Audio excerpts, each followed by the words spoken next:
Como você tem cuidado da sua mente? Como você tem cuidado do seu cérebro? Quando nós falamos mente, as pessoas costumam apontar para cá, é instintivo em nós, mas na realidade mente é tudo, é o seu corpo e o seu cérebro. Uma coisa é o cérebro é um órgão, a mente é um conceito. Você não é um corpo com uma mente, você é uma mente com um corpo. Então eu vou perguntar novamente, como que você tem cuidado da sua mente? Esse é o terceiro e último vídeo da série Acomodação, a palavra que mata. Se você não assistiu aos outros dois, as duas primeiras partes, eu sugiro que você assista.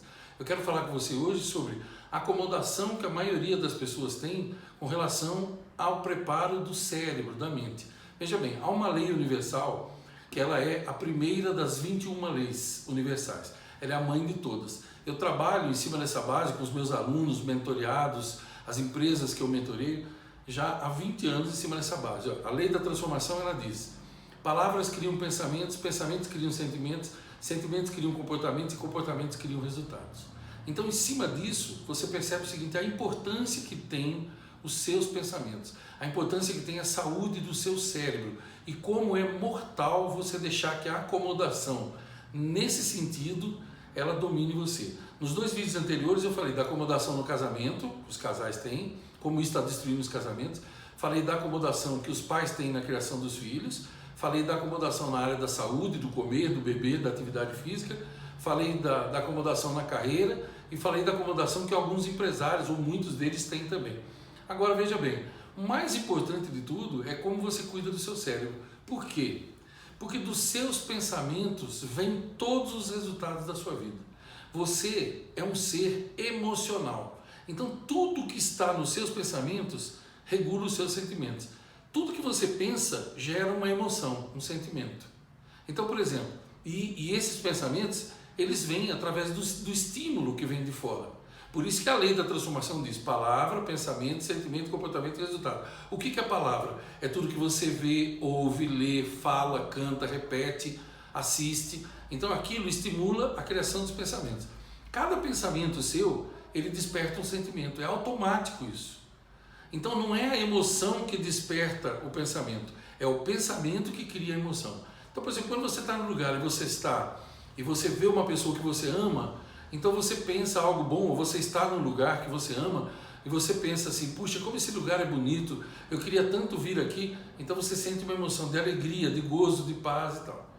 Quando você está, por exemplo, assistindo uma coisa que é aterrorizante, como esses filmes que os tolos geralmente gostam de assistir, então a pessoa fica com medo, ela fica com aquela tensão e tal. Por quê? Porque aquele pensamento dá aquele sentimento. Quando alguém grita com você, xinga, te desrespeita, quando você é traído, aí você sente aquela emoção de desalento, de tristeza ou de ódio. Por quê? Porque o pensamento foi estimulado por algo que vem de fora. Então, literalmente, você é aquilo que você pensa. Por quê? Porque os seus pensamentos produzem os seus sentimentos. Seus sentimentos produzem os seus comportamentos e os seus comportamentos é que produzem resultados. Esse assunto é bem profundo, mas eu estou fazendo essa base aqui para você para falar da acomodação que está matando muitas pessoas. Pega, por exemplo, alguém que se aposentou, jovem ainda. Uma pessoa que se aposenta, por exemplo, com 50 e poucos anos, 60 anos. Eu considero uma pessoa jovem ainda. Por quê? Porque se a média de vida hoje é de 80 anos, poxa, a pessoa ainda tem 20 anos pela frente. Então, ótimo. Quantas e quantas pessoas eu conheço, principalmente homens, que se aposentaram por volta dos 40, 50 anos e começaram a morrer. Porque eles se aposentaram e pararam, se acomodaram. Não fazem mais nada, nem instalar um chuveiro, nem fazer um buraco na parede em casa para colocar um furo, para instalar o armário. Eles param. Eu conheço muitos homens assim. Eles se aposentaram e pararam com tudo. Naquele momento, eles começaram a morrer. Eu tenho muitos conhecidos assim, mas muitos, você não tem ideia. Eu conheço idosos, por exemplo, que hoje estão com 80 anos e que foram ativos durante a vida toda, até os 65 anos, faziam de tudo. Trabalhavam no emprego normal, trabalhavam em outro lugar, eram ativos, tinham saúde. Se aposentaram e se acomodaram. A partir do momento que se acomodaram, em apenas 15 anos estão doentes de tudo quanto é tipo que você puder imaginar. Engordaram, estão doentes, desanimados e geralmente vivem na frente da televisão. Assistem todo tipo de noticiário, assistem todo tipo de coisas ruins, novelas, reality shows e tal, e aí começam a morrer. Veja, a lei da natureza é simples. Eu falei no vídeo anterior, na parte 2 dessa série. Uma planta, quando ela não está crescendo, é porque ela está morrendo. E a mesma coisa com você, creio que eu estou dizendo. Se você não está treinando o seu cérebro, aprendendo, lidando com coisas úteis, assistindo bons filmes, lendo, que é um dos melhores exercícios, escrevendo à mão, que é um dos melhores exercícios para o cérebro, você está morrendo. Outra coisa que eu preciso dizer é o seguinte: a ciência já comprovou, se você não acredita em mim, pesquise no próprio Google, você vai ver. Só existem 2 curas para a demência e o Alzheimer, que são as 2 doenças degenerativas que mais matam hoje no mundo. 2 curas só para essas 2 doenças, ou melhor, uma cura só, é não parar de aprender. Se você não parar de aprender, essas 2 doenças não poderão acometer você, destruir o seu cérebro.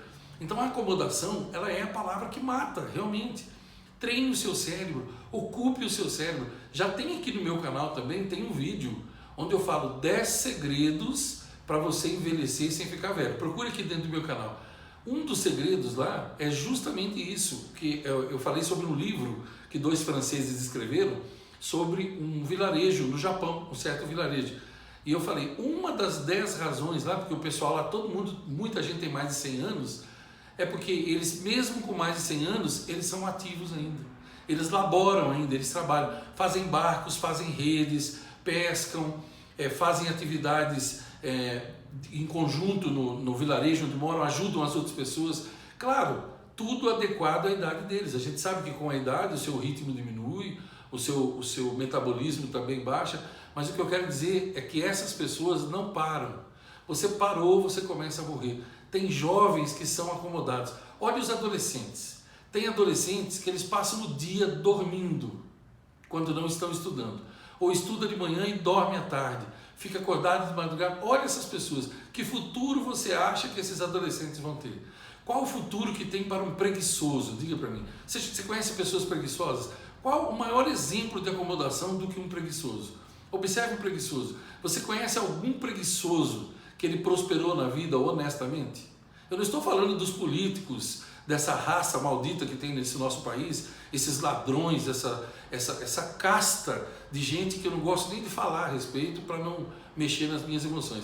Eu não estou falando de gente desonesta, que ludibria, que engana, que maquia, que fica maquinando maldade. Não é disso que eu estou falando. A minha pergunta é simples. Eu estou falando de gente, de seres humanos decentes. Não estou falando de políticos. Eu não estou falando de empresários que roubam. Estou falando de gente que vale a pena a gente conversar. Seres humanos, com vergonha na cara, com brilho. Então eu vou repetir a minha pergunta.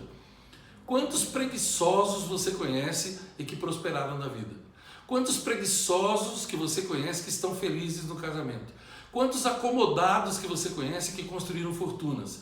Quantos acomodados e tolos que você conhece que começaram com uma empresa pequena e hoje tem uma empresa próspera e grande e construíram fortuna? Eu sei, alguns de vocês aqui do canal vão dizer, mas dinheiro não é tudo na vida. Eu sei que dinheiro não é tudo na vida, mas tente ficar sem ele um mês. Tente ficar sem um tostão um mês e me diz se você consegue fazer. Olha, geralmente quem diz que dinheiro não é importante, ou é porque não tem um gato para puxar pelo rabo e é muito preguiçoso para trabalhar, ou então é porque já tem tanto que não precisa mais se preocupar. Não me diga que dinheiro não é importante.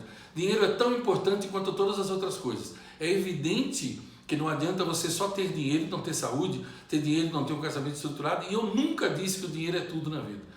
Mas eu não tenho nada contra o dinheiro, nada. E dinheiro ganho honestamente é muito bom. A vida com dinheiro é mais divertida.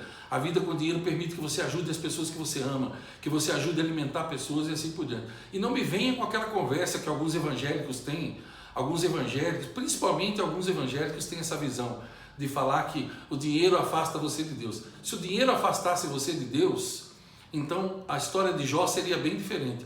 Porque o inimigo de Deus teria dado para Jó carretas de dinheiro para afastá-lo de Deus. Não foi isso. Foi tirado dele tudo, os filhos, a saúde, o dinheiro e tudo que ele tinha. Se o dinheiro afastasse você de Deus, eu poderia te perguntar por que tem tantos pastores, lobos em pele de ovelha, que não valem a casca do feijão que comem, parasitas, enganadores, que se enchem de dinheiro e têm jatos e moram em verdadeiros castelos, enquanto as pessoas da igreja morrem de fome. Se o dinheiro afasta você de Deus, então pare de ser acomodado. Se você que está me assistindo é acomodado, eu vou te fazer um convite. Pare de ser acomodado, treine o seu cérebro, aprenda todos os dias, assista coisas boas, leia bons livros. Você vai me dizer, Ivan, mas eu tenho dificuldade de ler. Claro, você não lê, então você vai ter dificuldade de ler mesmo. Leia uma página por dia, converse com alguém inteligente, converse sobre bons assuntos, fale bem das pessoas, pare de ler quem morreu, leia quem nasceu, quem sobreviveu. Pare de ocupar sua mente com os jornais televisivos, com jornais impressos, com revistas que falam da vida dos artistas imbecis, que não fazem diferença nenhuma nesse mundo. Pare, ocupe a sua mente com coisas boas, treine a sua mente, saia da acomodação, entre em ação, faça alguma coisa diferente na sua vida. Se você quiser resultados diferentes, só tem 2 caminhos, eu tenho que lhe dizer. Fazer coisas diferentes e fazer as coisas de forma diferente. Pare, se você se aposentou, não pare. Se aposente, mas continue fazendo alguma coisa útil. Procure ajudar pessoas, fazer trabalhos voluntários. Quando você para de vez, é quando você começa a morrer. Há uma grande diferença entre morrer de velhice e morrer velho. Há uma grande diferença entre envelhecer e ficar velho. Aqui mesmo no meu canal tem um monte de vídeo falando sobre isso. Essa é a minha opinião, é o convite que eu faço a você.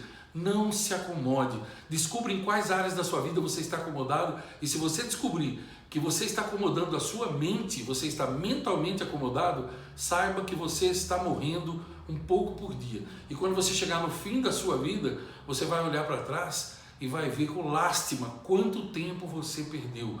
Treine o seu cérebro, bote coisas boas no seu cérebro, cante músicas boas, com letras boas, pare de cantar esse lixo que tem nesse país, lixo musical que tem nesse país. Pare com isso, isso tem um preço, há um preço alto para pagar nesse mundo. Nada nesse mundo fica impune, tudo tem um preço. Eu gosto muito de uma frase que diz assim: nenhum pensamento mora de graça na cabeça de alguém. Sabe o que isso quer dizer? Que cada pensamento seu tem um preço. Esse preço pode ser fantástico ou pode ser tenebroso. Você pode gerar com seus pensamentos milagres ou tragédias. A acomodação é a mãe das tragédias. Agora, o entusiasmo, a ação, é a mãe dos milagres. Se milagres ou tragédias, é você que escolhe. Primeiro você escolhe e depois você colhe. E o primeiro passo para sair da acomodação é o que está escrito aqui na minha camiseta, é o que eu repito o tempo todo. Desligue a TV e ligue o cérebro. Desligue o maldito celular e ligue o cérebro também. Desligue o tablet e ligue o cérebro. Desligue as redes sociais, a não ser que você use para trabalhar, e ligue o seu cérebro. Caso contrário, ninguém poderá fazer nada por você. Mude se for o seu caso, pois há uma grande diferença entre tarde e tarde demais.